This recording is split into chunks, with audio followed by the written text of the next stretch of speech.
Well, we're through week 1 of our 40-day prayer challenge.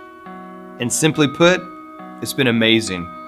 Tammy and I have seen God move in our relationship and us connecting to each other. Probably the biggest blessing for me personally is just being consistent in my time with God, knowing that He's been hearing my prayer and our prayers. Tammy and I have been coming to Him together. Also, throughout the church, from the pastor's perspective, I get to see all of the answered prayers that God is doing in your lives throughout the week. We've had couples that have been struggling on how they're going to do it together because they're going to be separated over distance, saying, you know what, that's not going to stop us. We're going to do it together on the phone, and God has blessed that. We've had another individual that was just struggling. How am I going to pay for school? The next week, they faithfully prayed over that. God put a check in their mail that is exactly what they needed for school. People were praying for job opportunities in their business, for God to confirm whether they should be going that direction or not. And then in 1 week, they have more hits on their website than they did in all of 2015. God has been so faithful.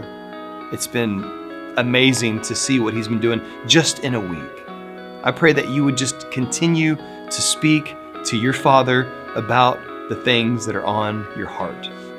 Number 2, this week we're going to be walking through a season of fasting.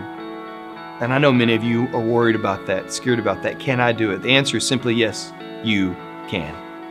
For me personally, I'm going to do a food fast. And that's a challenge because I love to eat.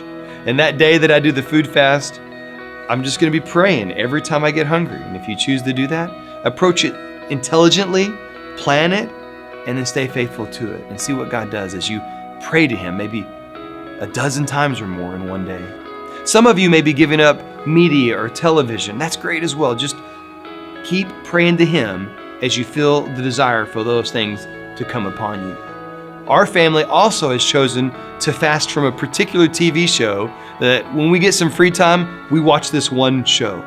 My son actually came up with the idea, and he said maybe instead of watching that show when we have time, we would use that time and pray.